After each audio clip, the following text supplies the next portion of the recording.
1907 Wuj, Rodolwy vs. Rubinstein. When chess players speak of chessboard artists, they usually include Akiba Rubinstein, 1882–1961. His play was based on a profound insight into chess logic that escapes all but the greatest players. Rubinstein wrote, "We are filled with a sense of the tragic when we review Rubinstein's career. Here is a man who might have been world champion, though Lasker was certainly a greater master, but was never given the chance. More important.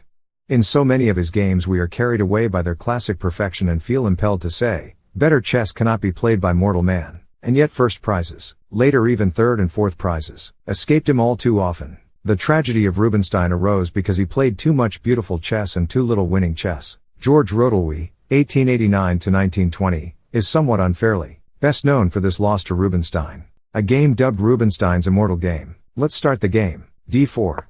d5.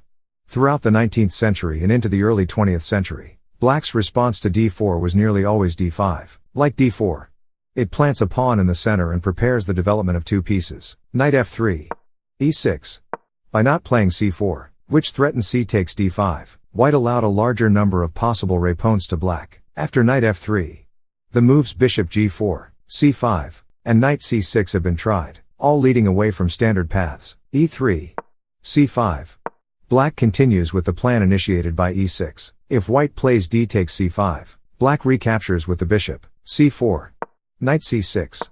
Black declines to establish symmetry with knight f6, there was no compelling reason to so, and instead develops the other knight. Knight c3. Knight f6. Black develops the other knight to its natural square. This defends the d-pawn from the discovered attack by d4 takes c5. d takes c5.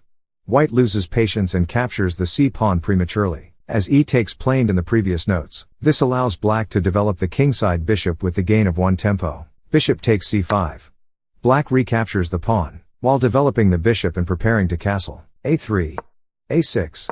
Since the position remains almost symmetrical, Black can use the same plan as White before. The move before attacks the bishop on c5, opens the long a1-h8 diagonal to develop the bishop, and claims some space on the queen side. Bishop d6.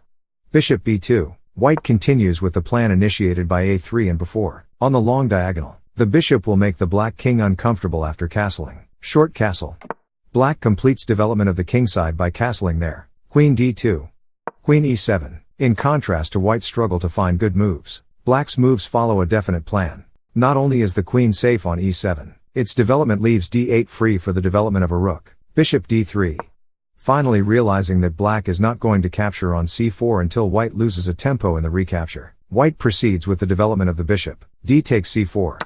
Black captures on c4. In order to avoid losing a pawn, White is now forced to recapture immediately with the bishop. Bishop takes c4. White recaptures the pawn. b5. Bishop d3. Rook d8. Queen e2. Bishop b7. Black continues to develop, moving the bishop to the long diagonal that was prepared with b5. The Black bishops are developed on adjacent diagonals, both aimed at the White kingside. Short castle. White completes the development of the kingside, and moves the king into safety. The king might be a little uncomfortable with the Black bishops aimed in its direction, but there was no choice for castling. Knight e5. Chess logic says that when one player has a lead in development, that player should attack. Chess theory says that an attack should be aimed at the opponent's weak points. Where are White's weak points? One weakness is the castled king's position, which has two bishops aiming at it on open diagonals. Another weakness is the bishop on d3, which is protected only by the queen. Knight takes e5. In order to avoid further difficulties, White's move knight takes e5 is forced. White appears to have escaped the worst, but the position has changed significantly. The knight on f3, which was the main defender of White's kingside, is going to disappear from the board. Its absence leaves the pawn on h2 defended only by the king, and opens the a8-h1 diagonal for the bishop on b7. That bishop now strikes at the pawn g2, which is itself defended only by the king. Bishop takes e5.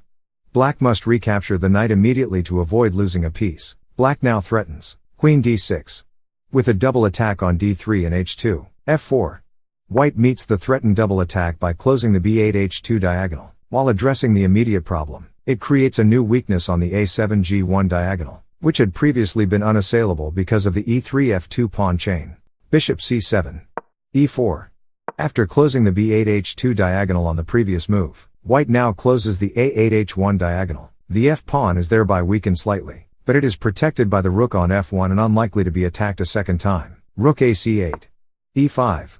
White starts to initiate counterplay by attacking the knight. Since both the g4 and h5 squares are attacked by the white queen, the knight must apparently move to e8, where it will be out of play, or to d7, where it interferes with its own rook on the d-file, or to d5, where it interferes with its own bishop on b7. Bishop b6 check, kh1.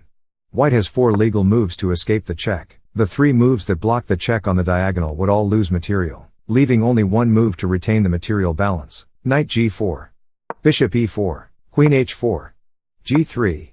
White protects against the threatened mate by opening the second rank. This lets the queen protect the pawn on the vulnerable h2 square. White appears to be holding the position. But there is a problem. One of White's pieces is overburdened with defensive tasks. Can you tell which one? Rook takes c3. G takes h4. White captures the queen, hoping that black has miscalculated a variation. Rook d2. Queen takes d2. White captures the attacking rook, which both threatens the queen and pins it to h2, where the rook would deliver mate. Bishop takes e4 check. Black's bishop's coordinate to deprive the white king of its escape squares. While one bishop checks, the other prevents the king from running to g1. Queen g2. Rook h3. This has been the beautiful point behind many of the sacrifices. The rook threatens mate on h2. It can't be captured by the queen, which is pinned on g2. White can delay mate for a few moves by blocking the bishops on their diagonals, but the bishops just capture the blocking pieces and maintain the same mate threat. White resigned.